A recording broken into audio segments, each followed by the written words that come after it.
Libre penseuse, libre penseur, bonjour à vous, bonsoir à vous et bienvenue dans ce bric-à-brac d'idées, sur la chaîne de Océan de Coach. Et donc, c'est un bric-à-brac d'idées, un impromptu.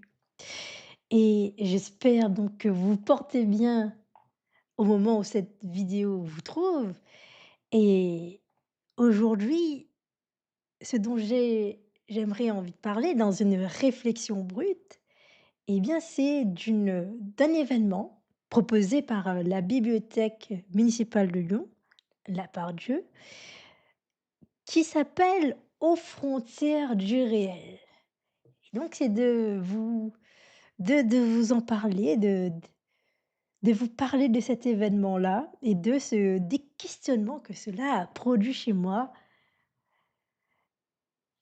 et de voir aussi vous, si vous voulez commenter ou venir monter, qu'est-ce que comment vous avez envie, de réagir là-dessus? Eh bien, alors, «Aux frontières du réel», déjà, le titre, il est il est très mystérieux et en même temps, on peut penser déjà à X-Files, si vous connaissez la série avec agent Scully et Mulder. Et donc, pour vous dire un peu plus sur cette exposition, ça s'appelle «Aux frontières du réel» et donc c'est une exposition qui explore l'ésotérisme sous toutes ses formes. C'est-à-dire que dans cette, exposition, il vous allez trouver toutes sortes de choses, des affiches. Il y avait même un authentique baquet de Mesmer aussi, qui est, alors je ne connaissais pas avant ce que c'était, mais c'est un grand objet, enfin c'est un grand bac qui, où il prétendait en tout cas avant que ça pouvait avoir, des effets de guérison. Alors, donc là, on voit bien le thème, donc c'est quoi? C'est on plonge dans l'univers mystérieux, la cartomancie, l'astrologie, le spiritisme, la radiesthésie. Il y a toutes ces choses et donc le but vraiment, ce n'est pas de promouvoir, ni de juger, mais c'est d'offrir donc des repères historiques et culturels pour en comprendre la diversité, les origines et les résonances contemporaines. Et ça, je trouve ça vraiment, bah, incroyable en fait. Déjà le fait, enfin je connaissais pas ce baquet dont je vous parle et le fait de voir ça, beh, c'est vrai que, bah, ça on découvre quelque chose et je trouve qu'en termes, bah, de découverte, de visite, ça c'est peut-être quelque chose d'intéressant. C'est une récréation. Mais il y a aussi des questionnements aussi, où je me suis dit: «Eh bien, donc il y a tout ça qui sont exposés» et c'est comme finalement, c'est comme tout le temps, toujours là on est sur un domaine particulier, mais c'est comme pour toute chose. Face aux informations qu'on a, face à ce qu'on a, comment nous, beh, comment, le spectateur, comment il le reçoit? Qu'est-ce qu'il en fait de cela? Et qu'est-ce qui va naître de ça? Quel raisonnement il va y avoir? Parce que, voir quelque chose, il y a ensuite des choses qui se passent. Il peut y avoir des questions, il peut y avoir également des envies. D'autant plus que là, nous sommes sur un thème qui est, bah, la cartomancie, l'astrologie, le spiritisme et donc ce sont des thèmes où derrière, en tout cas, il y a déjà, c'est un thème fascinant, fascinant, mystérieux et dans lequel il peut y avoir beaucoup d'émotions et là, c'est selon les personnes, c'est-à-dire, il peut y avoir de la haine où les gens vont détester, ce qui est proposé là-dedans ou, ça va être mis dans la colonne du charlatanisme, de, de dérives sectaires, de choses qui sont menaçantes et mauvaises. Alors que pour d'autres, il va y avoir quelque chose d'intéressant qui va pouvoir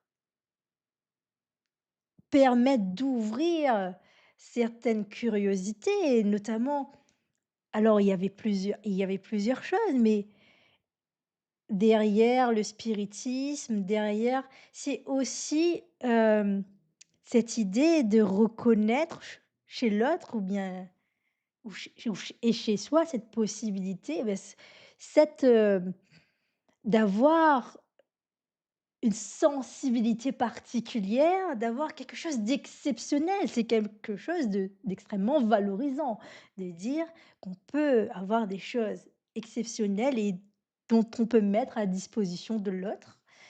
Donc il y a ces choses-là, il y a ça, mettre, le fait d'avoir des talents exceptionnels, c'est quelque chose qui peut vraiment être attirant, qui peut être particulièrement attrayant et là-dedans, donc, il y a les opinions, c'est-à-dire quand l'individu arrive, chacun a déjà des opinions de base. Il y a déjà une pensée déjà par rapport à ça, une vision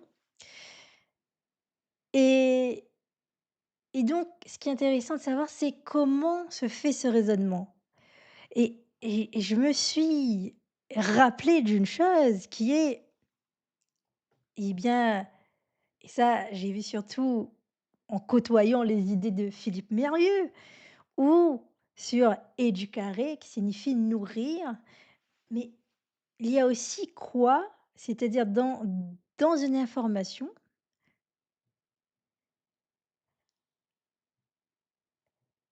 comment une information est reçue et c'est-à-dire que selon les personnes, selon l'éducation, selon les méthodes qu'elles ont choisies, sciemment ou même inconsciemment.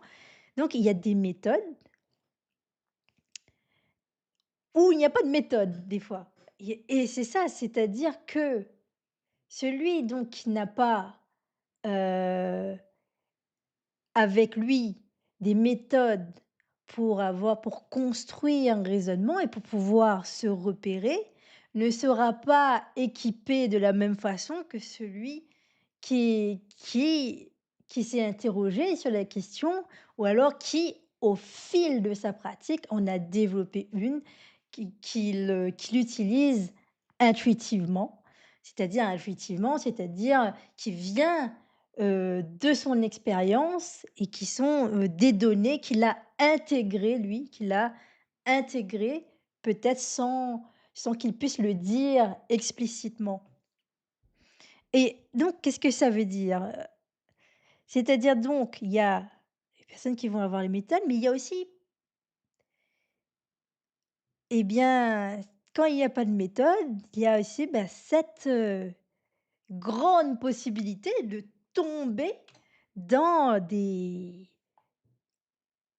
dans des stéréotypes de pensée, dans des erreurs de pensée, dans des élans naturels. C'est-à-dire, l'humain l'humain est complexe. Il peut penser telle chose et aussi avoir une autre pensée. Alors imaginons, par exemple,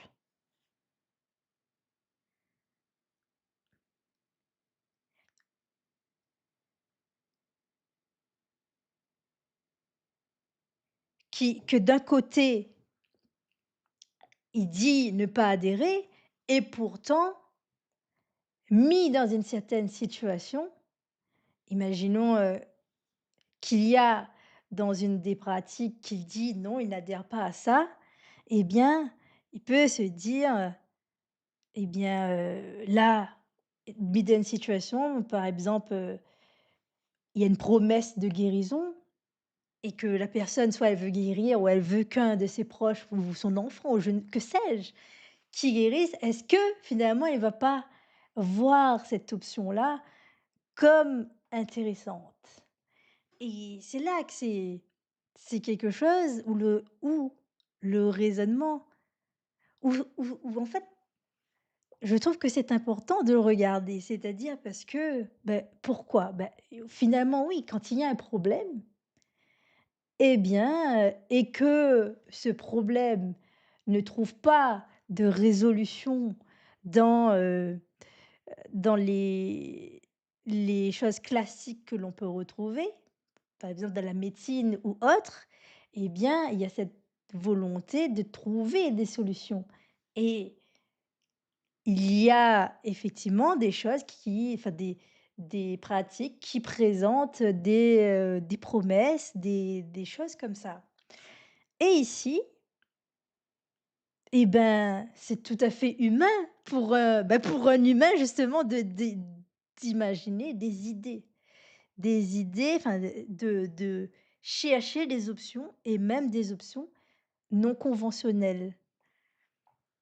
Et et ça quelque part, ça me fait penser aussi à parce que c'est aussi en faisant des choses nouvelles qu'on découvre des choses dont on ne connaît pas, dont on ne connaissait pas avant, dont on connaît après. Et aussi, tout de même, il y a aussi des choses dont il est important aussi, heu, de se rappeler et c'est d'avoir cette, vigilance aussi. Cette vigilance qui est, de voir ces raisonnements-là.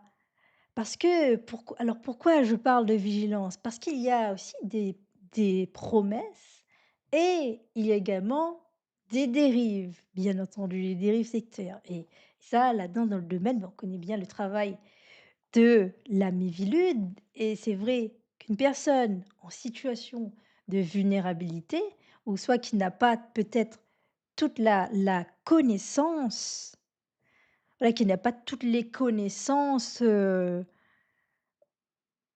déjà, chaque personne, nous tous, nous avons pas connaissance de tout. On on s'est peut-être formé dans des endroits, mais dans des domaines, dans des points particuliers, on n'a pas encore connaissance et heu, la question, c'est là aussi, c'est quelle méthode avons-nous pour, rechercher, pour aller voir les choses et pour se sécuriser quand on va, vers, de nouvelles choses, des options, conventionnelles? Parce que dans ce domaine-là, alors il y a souvent quelque chose qui est mis en avant, et bien c'est l'appel à l'ignorance. C'est-à-dire, cet appel à l'ignorance, c'est, et bien,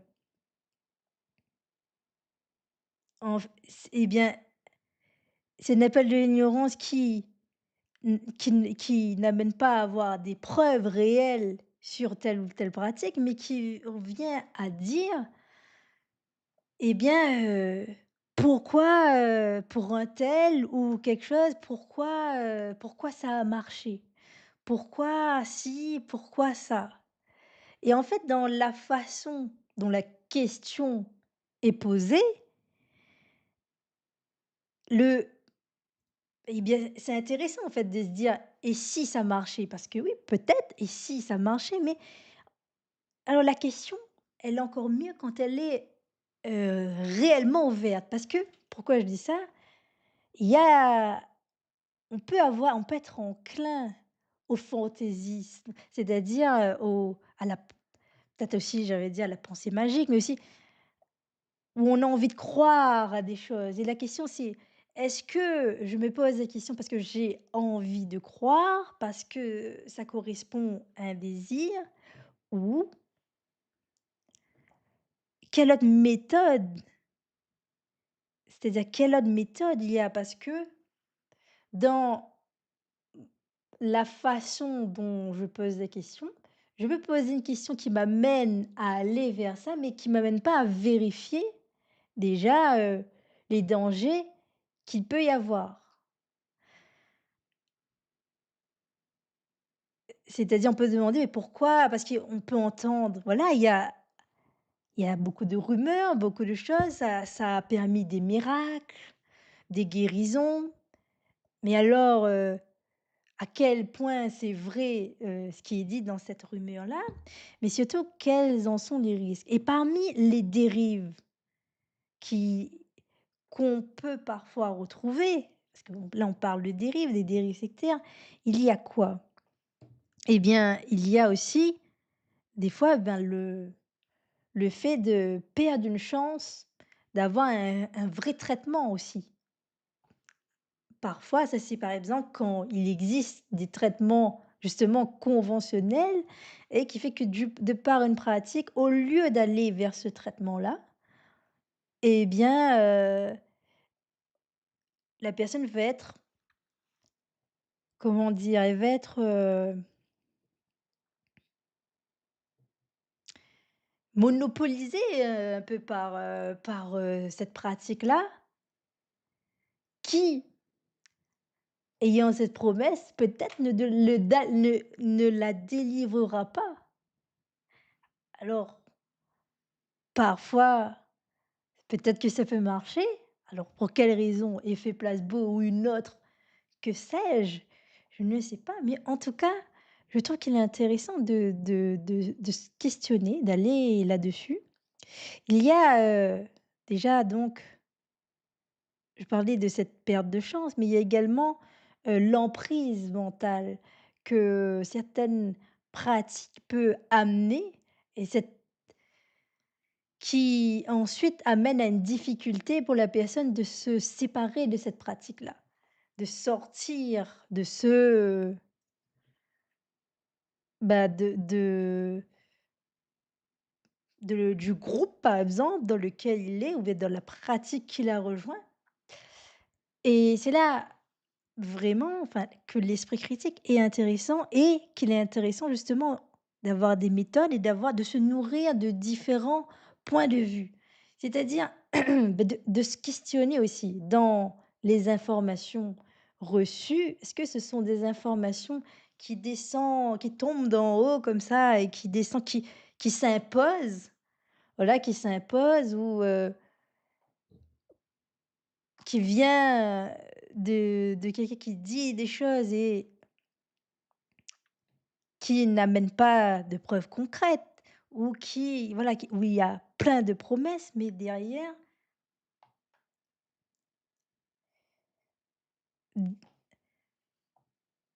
il n'y a pas de preuves concrètes, par exemple. Et dans ça,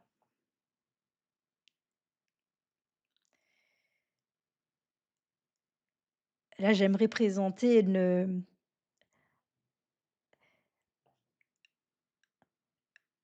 rasoir d'Occam qui est justement qui est une méthode aussi, qui est de privilégier les raisonnements les plus, comment dire?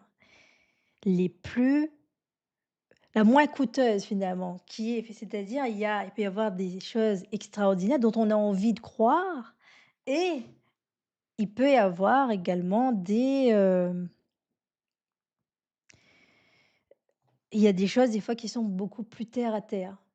C'est-à-dire, bien des fois on peut faire des erreurs d'attribution et dire que, voilà, la guérison était due à ça et en fait, parce qu'on ne sait pas, il y a eu d'autres choses qui sont intervenues. Par exemple, il y a des choses qui se rétablissent naturellement aussi par le corps lui-même et ou bien enfin par d'autres procédés et là, ça dépend. Mais en tout cas, alors pour vous donner un exemple, c'est, par exemple, on met un chat et une souris dans une boîte et qu'on la secoue et que par la suite on ouvre la boîte et on dit, pour quelle raison le chat enfin, là on voit qu'il y a plus de souris et pourquoi la souris a disparu?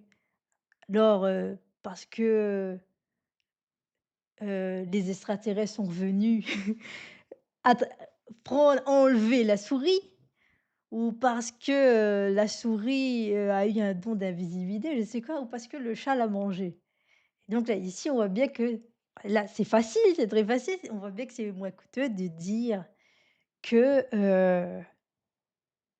que bah, c'est le chat qui a mangé, qu'il est plus probable en tout cas que ce soit ça qui se passe et donc il y a enfin moi ce que j'ai remarqué, j'ai ce réflexe aussi d'aller un petit peu sur, ce raisonnement. Le plus qu'est-ce qui est le moins coûteux ici? Qu'est-ce qui est le plus peut-être probable? Et déjà, c'est une première méthode et c'est vrai, je reconnais, il y a des situations où, eh bien, cette méthode parfois ne suffira pas. C'est ça, c'est-à-dire, on peut avoir donc plusieurs méthodes, c'est-à-dire regarder, essayer et ensuite aller sur, quelque chose d'autre. C'est-à-dire, eh bien, si c'est ça qui ne correspond pas, mais on peut aller, faire des recherches, chercher aussi, c'est-à-dire, il y a des choses, c'est pas parce qu'on n'a pas pu expliquer là que, la raison là, la belle histoire là qui est racontée ici est vraie. Il y a peut-être quelque chose dont on ne connaît pas, dont on n'a pas appris, mais dont peut-être quelqu'un d'autre qui est expert dans ce domaine ou que sais-je, qui a des réponses logiques à offrir et déjà, moi je pensais déjà, il y a beaucoup déjà en mathématiques, il y a beaucoup de choses qui peuvent être calculées, dont nous, intuitivement, nous ne connaissons pas, mais qui peuvent être calculées et surtout par des personnes qui justement qui en ont fait leur expertise et qui voient des règles et je pensais également, ben, en assurance, on a quoi? Les probabilités aussi, il y a des risques qui sont calculés et il y a un certain nombre de choses qui peuvent être calculées et qui peuvent trouver aussi des comment dire? Qui peuvent fournir en tout cas des éléments, des informations, des peuvent fournir des pistes en tout cas et voilà, dans les discours qu'on peut entendre, il y a parfois, bah, des discours qui reposent sur des argumentations circulaires, sur des argumentations qui, dans tous les cas, vont mener à dire voilà, vont mener à dire que c'est vrai et ça, il faut regarder, il faut examiner quand c'est dit ça, quand c'est dit que, c'est toujours vrai. Et ça, sans reposer, dire affirmer ça sans donner vraiment de comment dire? D'éléments de vérification. Par exemple, bah, vous connaissez certainement, la théorie de Darwin sur l'évolution. Eh bien ici, donc c'est une théorie scientifique et ici, que quand si vous lisez donc, ses écrits, il y a, un principe de réfutabilité, c'est-à-dire que son raisonnement est valide tant que il n'y a pas de, tant que, il n'a pas été, renversé et dans cette thèse, il y a des endroits où alors il y a des endroits justement où il dit: «Qu'est-ce qui renverserait cette méthode? Qu'est-ce qui ferait que, ça qu'elle deviendrait fausse?» Et voilà et dans le ré en fait, dans les discussions que j'ai pu avoir, en tout cas, il y a un petit peu, ce regard. Il y a parfois, j'ai remarqué ce regard où, on voit la science comme, affichant ça, c'est scientifique, c'est vrai. Voilà, il y a plein de choses comme ça.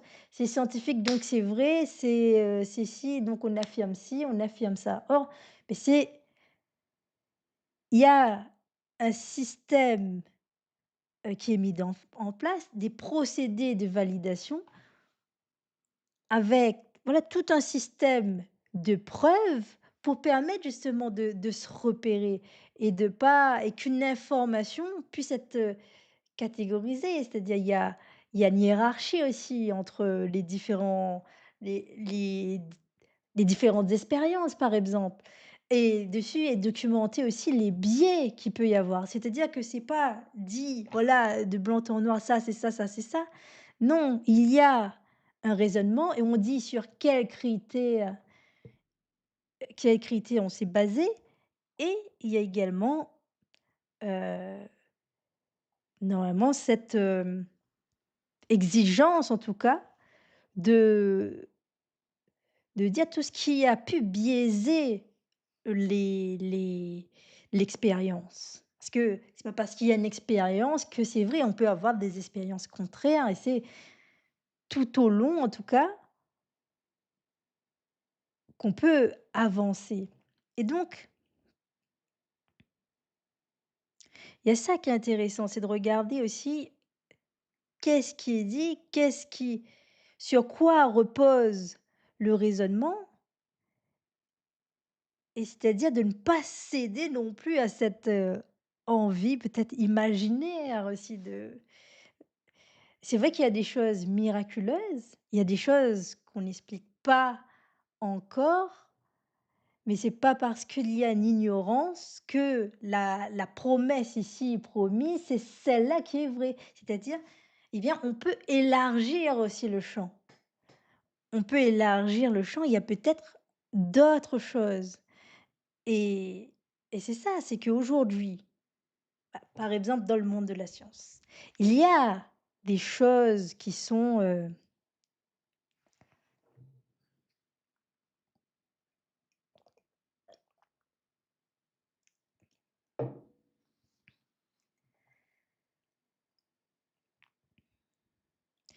il y a, des hypothèses, des choses qui sont reconnues comme valides aujourd'hui et qui demain seront invalidées, seront remises en cause parce qu'il y a une évolution, des informations, et nous aussi, mais c'est comme ça aussi, enfin je trouve qu'on doit s'inspirer,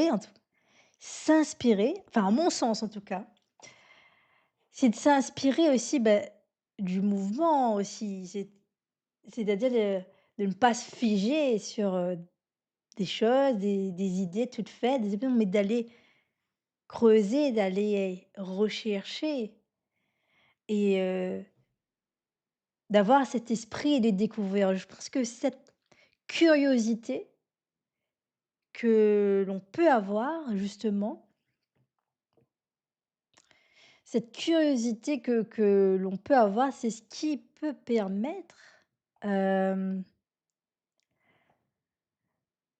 de naviguer, d'éviter.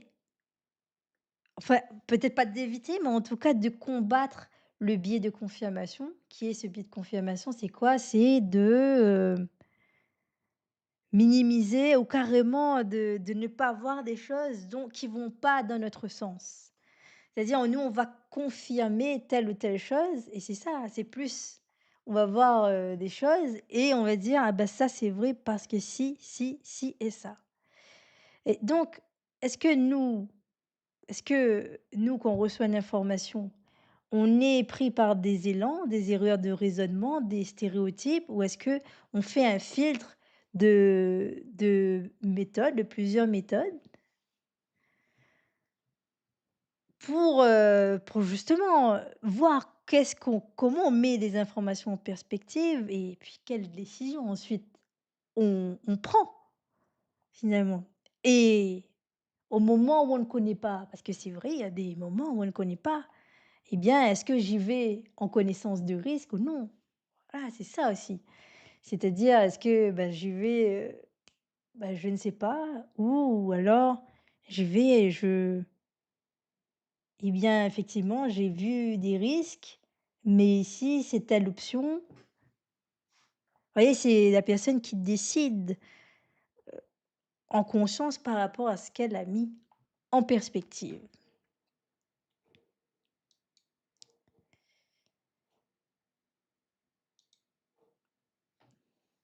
Donc voilà un petit peu ce que alors je me rends compte que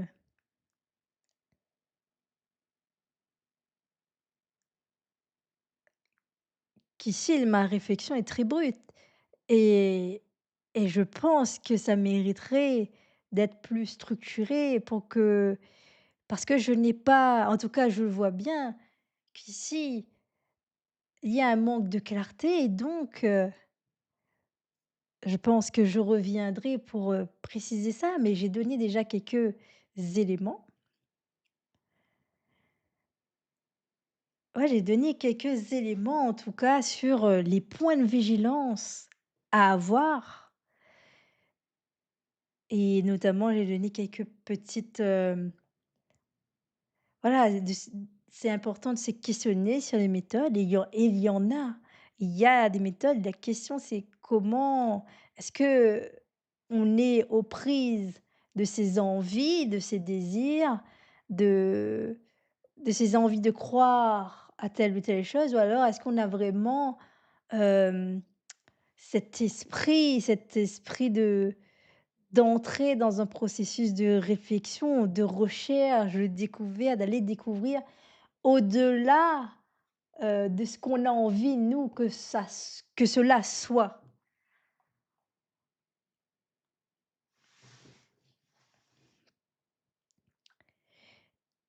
Et donc c'était, enfin en tout cas moi j'étais vraiment très contente d'avoir participé à cette expérience parce que voilà, là j'ai parlé des points de vigilance, mais c'est aussi, bah, intéressant parce que ça donne vraiment des repères culturels. Qu'est-ce qui s'est passé aussi de notre histoire? Qu'est-ce qui se passe encore aussi dans notre histoire?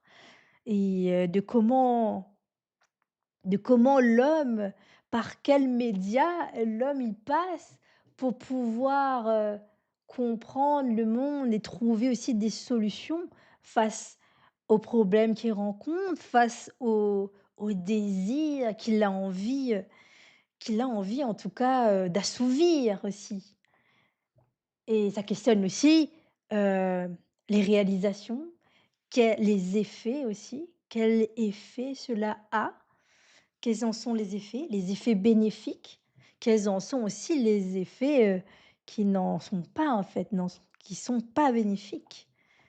Où il y a arnaque, manipulation, charlatanisme et tout cela. Et vous, eh bien, dites-moi en commentaire ce que quelle est votre position là-dessus, sur ces choses-là, sur, ces pratiques, ces différentes pratiques qui est alors alors il y en avait plein, il y en avait plusieurs. Cartomancie, qu'on appelle aussi tarologie, il me semble. Et puis il y a l'astrologie, le spiritisme, la radiesthésie. Alors radiesthésie, je ne sais pas, je ne sais pas ce que c'est aussi. Je sais que lors de la visite, il y avait un moment où il y avait des endroits, des photos qui étaient prises et en fait, c'était cette capacité de voir sur une photo qu'il y a aussi, une entité ou un autre corps qui pouvait apparaître là-dessus et alors je sais pas qu'est-ce que ça voulait dire, mais voilà, vous voyez, il y a quelque chose de quand même sacrément, fascinant là-dedans. Des choses fascinantes et ce qui a été ressorti aussi, c'est que dans certains métiers et bien, c'était surtout au départ, dans certains métiers, la radiesthésie, c'est que c'était des femmes aussi qui étaient reconnues déjà pour avoir une sensibilité particulière et parfois pour dans d'autres pratiques parce qu'il y avait aussi des maladies aussi qui touchaient les femmes aussi. Donc je sais pas trop quelle, place donner à cette information-là. Ah mais en tout cas, il y avait ça qui a été, soulevé là-dedans. Alors qu'est-ce que ça veut dire? Alors ça, je ne sais pas. Je ne sais pas, mais en tout cas, hem, mais c'est vrai que c'est quelque chose qui interroge parce que ça occupe que l'on ait eu contact ou non avec, ces pratiques-là, c'est quelque chose qui occupe quand même l'imaginaire et dont peut-être on a peu de connaissances et c'est ça que je disais. C'est aussi, ben, le fait des fois, de manquer de connaissances soit dans un domaine ou soit dans un autre qui va être, peut-être plus, réglementé ou quelque chose comme ça. Eh bien, ça amène à peut-être à avoir des même si on peut être, comment dire? Être critique, être aussi, se dire rationnel, eh bien, on peut quand même c'est pas parce qu'on se dit rationnel qu'on ne qu'on ne tombe pas dans des dérives de la pensée et moi, je me rends compte bien que là-dedans, que tout de même, mon ignorance, elle est grande et mais mais c'est aussi important de savoir qu'il y a des possibilités d'aller, faire des recherches, d'aller et diversifier aussi, de diversifier sa recherche. C'est-à-dire quand on recherche quelque chose, c'est important aussi d'aller voir sur les différentes choses, les différents éléments. Alors moi, bien sûr, je n'ai pas fait d'études, je n'ai pas fait d'études sur, le domaine-là, la cartomancie, l'astrologie, le spiritisme, la radiesthésie et tout ça. Heu, c'est pas tellement des choses que je connaisse. Moi, ce que je connais, ce sont les dérives dont on parle et aussi, pour certaines choses, les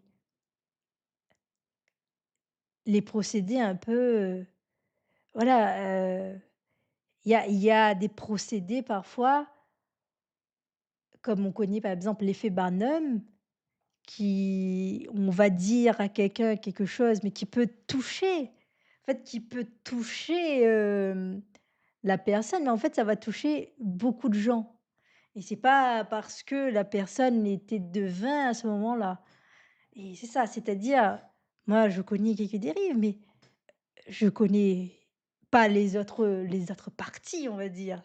Qu'est-ce que voilà et dans l'effet Barnum, moi, ce que je pouvais dire, ce que je peux dire aussi, c'est, bah, l'effet Barnum. Voilà, beh, par exemple, l'astrologie. Prenons l'exemple de l'astrologie. L'astrologie, c'est quoi? C'est en fonction des dates de naissance, on va attribuer à certaines, personnes des certains traits de personnalité, par exemple. Et ça, voilà, ça peut être je parle d'astrologie, mais ça peut être aussi les tests de personnalité aussi qu'on retrouve aussi dans le domaine du coaching et autres choses qui ont aussi leurs dérives aussi, malheureusement. C'est ça, dans toute chose, on voit les dérives et donc c'est donc de classifier des traits selon telle ou telle pratique et bien sûr et bien là-dedans, qu'est-ce qui se passe? Eh bien, il y a des personnes, qui vont se dire, «C'est n'importe quoi». Puis il y en a d'autres qui vont être touchés et la question c'est, combien de personnes vont être touchées finalement? Et il y a des moments où il va y avoir des hésitations, ce genre de choses et voilà, il y a des endroits et ben ça passe. C'est-à-dire même si, ça peut paraître bête, et bien ça passe. C'est-à-dire, voilà, ça peut même si, c'est quelque chose de très, comment dire?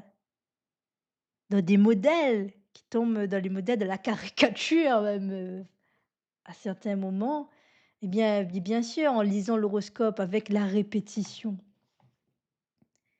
bah, bien sûr, à un moment, il va y avoir un truc qui va peut-être toucher, qui va être, en exactitude avec, ça. C'est-à-dire combien de pourcentage de chance ça va tomber sur, certaines personnes sur, ça et il y a des personnes pour qui non et n'auront et certaines n'auront même pas le réflexe d'aller lire. D'autres, vont lire comme ça, peut-être comme, quelque chose, comme une petite récréation, sans trop y voir, de grande signification derrière. Mais tout de même, il y a eu lecture, il y a eu, peut-être achat de magazines ou de quelque chose comme ça.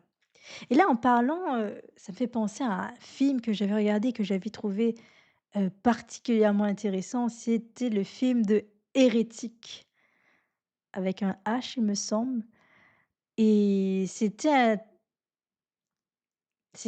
film d'horreur. C'était un film d'horreur où,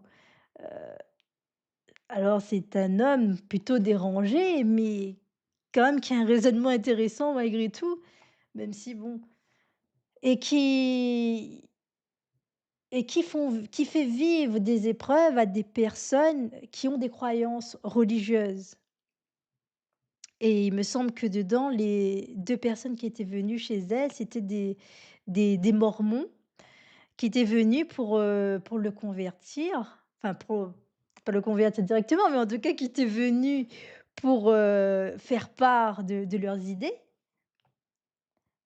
et donc a eu lieu des discussions d'idées avec, cette personne-là et lui, il a une certaine vision qui était intéressante, qui a une idée, enfin que ça part d'une idée et qu'en fait S au fil des religions, au fil de cela, au fil des religions, il y a des itérations. Il y a en fait, il y a telle racine, puis il y a la base de ça et puis il y a des déclinaisons. C'est un petit peu comme, le Monopoly où on a, dans toutes les déclinaisons différentes et donc pareil que, enfin, il y avait déjà différentes idées comme celle-ci et puis, d'autres encore et donc je vous recommande si vous avez envie de faire une récréation un petit peu, enfin, même si bon, c'est un film d'horreur hérétique, mais c'est un film, où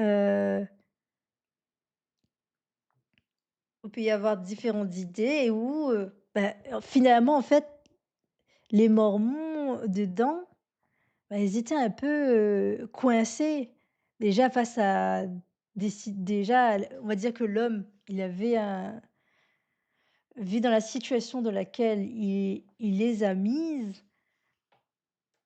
Heu, il avait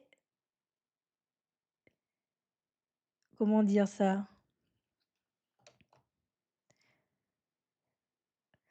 On sentait bien que dans le raisonnement, il pouvait pas, raisonner, de manière égale, de manière même, paisible. C'est-à-dire qu'en fait, il y avait de la menace, il y avait et surtout cet homme-là, il s'adonnait à ces pratiques-là de torturer aussi bien mentalement, physiquement et même des personnes qui croient. Et pour mettre à l'épreuve, leur foi finalement quelque part et donc lui, il a déjà avait des idées déjà bien ancrées, tandis que, les jeunes, mormons, c'était des jeunes femmes, qui venaient déjà de découvrir leur propre, religion et en fait, finalement, dans le questionnement que posait la personne, ça a mené à voir qu'elles ne connaissaient pas si bien leur religion et donc elles étaient là, sans défense, déjà, dans une situation physique où elles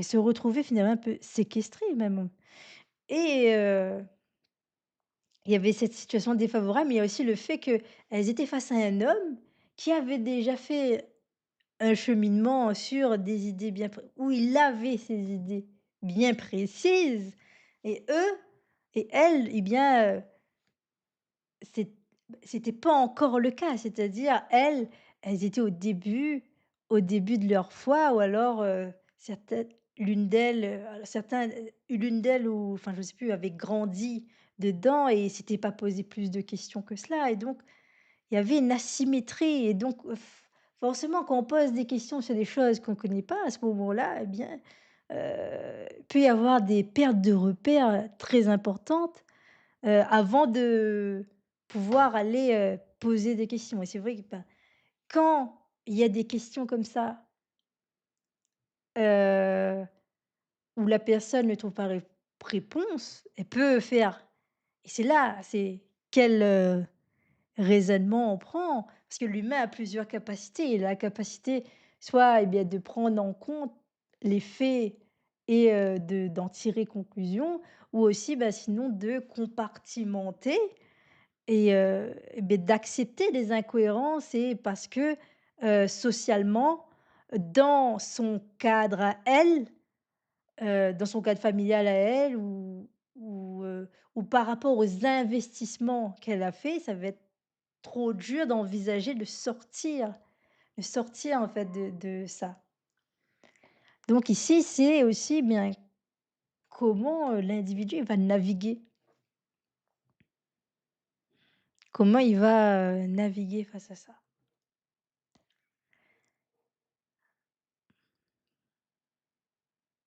Un peu, j'ai parlé donc du film Hérétique. Alors, regardez. Oui, c'est bien ça, c'est Hérétique.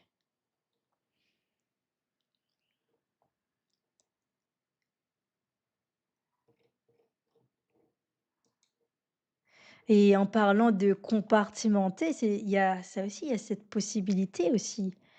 Heu,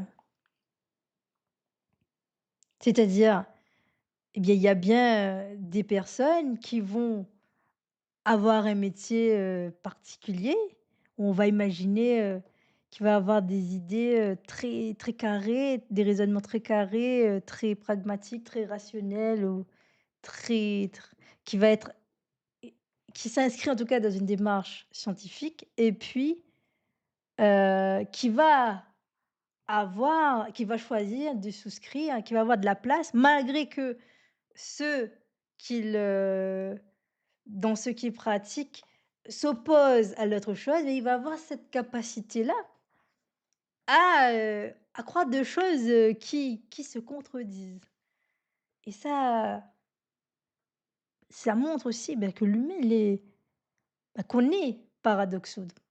On est des êtres, paradoxaux. On a des raisonnements voilà, il y a on met souvent la recherche de cohérence, mais il y a déjà en nous-mêmes, nous avons des intérêts contradictoires et la question c'est comment nous, on va cheminer avec ces intérêts-là? Quelle liberté on va se permettre? Des libertés qu'on se permet, ces libertés-là, on peut se les permettre, bah, à la lumière, bah, d'éclairage, j'ai envie de dire, mais aussi de connaissances, d'éducation, de méthodes aussi, de différentes méthodes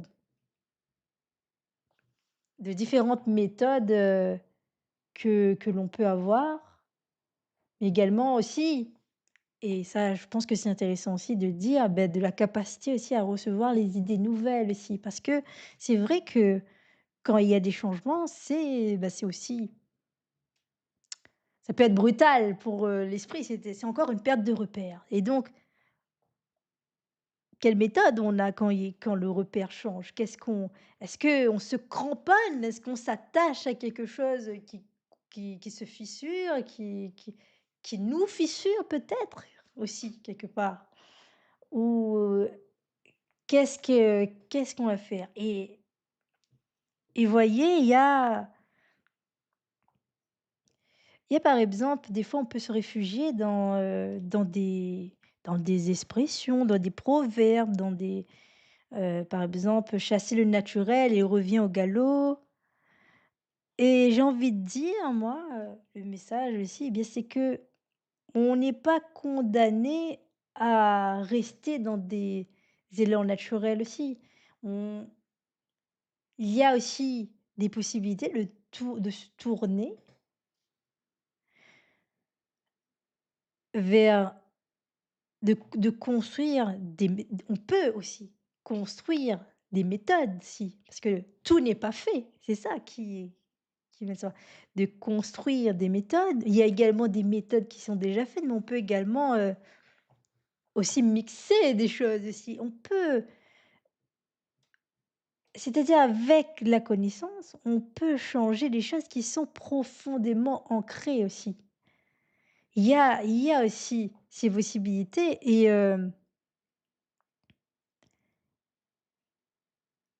d'où il y a parfois des individus qui ont des questions où elles ont l'impression que leur fonctionnement leur sont fatales et là, il peut y avoir des choses diverses, mais imaginons, bah, par exemple, une personne qui est habituée à se sentir invisible dans son monde, dans le lieu par exemple, le lieu du dans son lieu de travail, par exemple. Son lieu de travail, bien dans le ou ailleurs aussi dans le domaine familial ou dans les domaines dans les loisirs ou que sais-je. Eh bien, une personne qui, par exemple, n'est pas habituée à, bah, prendre la parole, par exemple, qui n'est pas habituée à prendre la parole ou alors qui prend la parole et qui, voit, leurs idées non entendues ou pire, peut-être que vous avez déjà vu ça aussi. Une personne parle, elle prend la parole et puis il y a rien qui se passe, personne ne réagit et là, une autre personne répète, dit exactement la même chose que la personne vient de dire et là, tout le monde fait tout le monde acclame en fait: «Ah oui, c'est une bonne idée, c'est une très bonne idée», alors que la personne juste d'avant a été ignorée et ça, ce sont des situations qui arrivent et ce sont des situations dans lesquelles, même si elles se sont reproduites pendant des années, peuvent être brisées. C'est-à-dire, cette personne-là, elle peut apprendre à avoir de nouveaux réflexes, à développer, en tout cas des nouveaux réflexes déjà dans sa façon, heu, de prendre la parole, dans sa façon aussi, bah, de s'adresser aux autres, de pas que ça aussi, hein, dans sa façon de se voir aussi et plein de choses en tout cas. En mobilisant cette personne dans d'autres situations, elle peut voir des effets différents alors que pendant 20 ans, elle a vécu telle chose et ça, c'est extraordinaire comme ça de dire: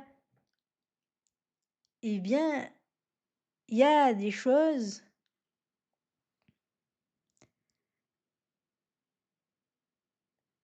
il y a des choses dont on peut s'en sortir et dont on a besoin aussi d'initiation aussi». C'est-à-dire être seul et si en plus on ne comprend pas ce qui se passe, on peut croire, eh ben, que voilà, que c'est une fatalité, que cela vient alors que il y a des choses qui peuvent être apprises, des choses qui peuvent être désapprises aussi.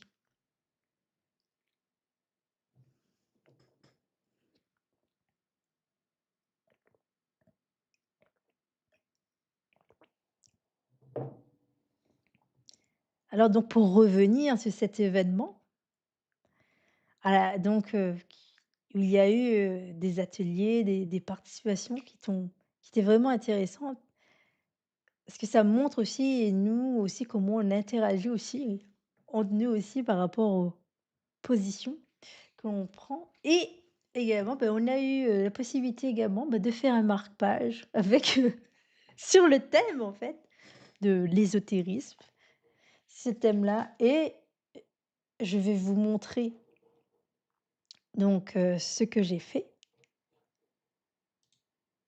Alors attention les yeux. Donc, alors voici mon marque-page.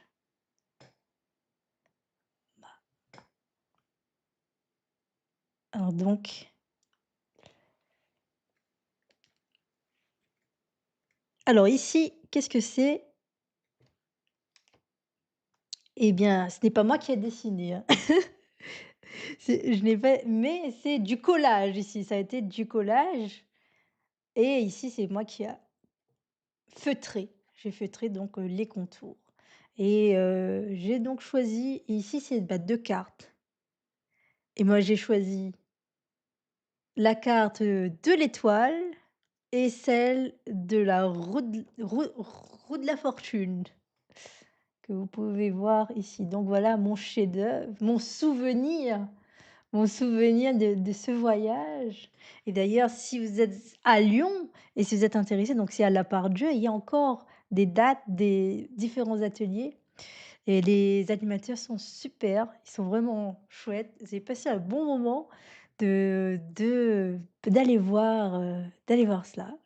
C'est et c'est vrai, moi, en y allant, je ne savais pas ça a été pour moi une récréation, je ne savais pas vraiment à quoi m'attendre, heu, parce que quand on dit ésotérisme, on peut imaginer, tout plein de choses et beh, je n'ai pas été déçue en tout cas et donc ça m'a valu de faire un bric-à-brac d'idées là, qui est je l'avoue, après c'est le but aussi, mais enfin c'est le but, qui est plutôt, très, très, très déstructuré, je le reconnais et oui, quand j'imaginais dans ma tête, j'imaginais un peu plus ordonné que cela et finalement en prenant la parole et bien là, je vois bien que eh bien, je sais j'imagine bien que si je quand je reprendrai la parole là-dessus, ce sera d'une autre façon, que je construirai ça, j'ordonnerai ça d'une autre façon, d'une façon différente en tout cas et donc voilà, j'étais encore en train de regarder mon marque-page, bon, avec les couleurs, que j'ai choisies. Donc c'était une activité créative aussi, intéressante. C'est même intéressant de feutrer, toujours un petit peu d'aller, d'aller comment dire ça?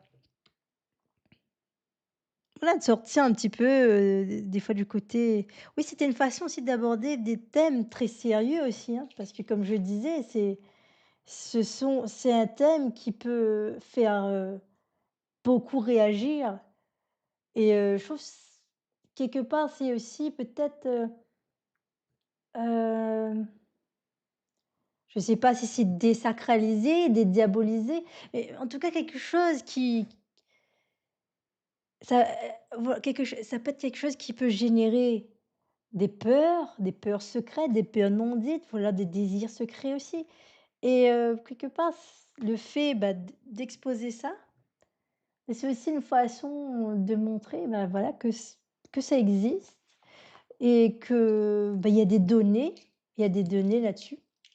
Il y a des personnes qui ont fait des travaux, là-dessus aussi, avec, des données, vraiment où on peut, aller chercher et s'intéresser et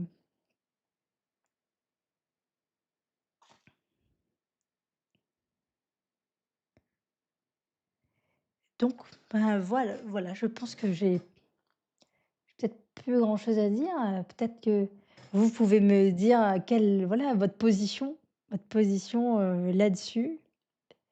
Est-ce que vous en avez en fait, oui, votre position, est-ce que vous serez prêt à aller peut-être à cet atelier-là?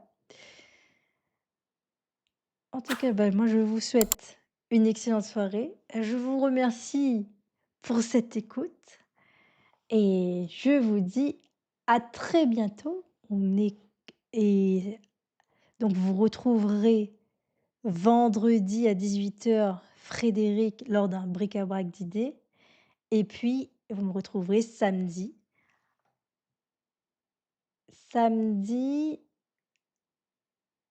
alors, il se peut que exceptionnellement ce samedi, il n'y aura pas de bric-à-brac d'idées. Donc je vous confirmerai ça peut-être plus tard, enfin vous verrez de toute façon et il se peut qu'exceptionnellement il n'y en aura pas. En tout cas, cet événement-là m'a donné envie, heu, bah, déjà de faire ce bric-à-brac d'idées, mais peut-être d'aller, je pense, faire peut-être relancer, heu, la capsule de l'esprit critique et notamment avec, un sujet qui est l'appel à l'ignorance. Alors, à voir que je ferai soit dans le cadre d'un nouveau bric-à-brac d'idées qui sera peut-être plus structuré ou alors une vidéo qui sera différente, c'est-à-dire elle sera pas tournée à l'extérieur, une vidéo, de capsule l'esprit critique. Alors, je vous souhaite une bonne soirée et je vous dis à très bientôt. Au revoir.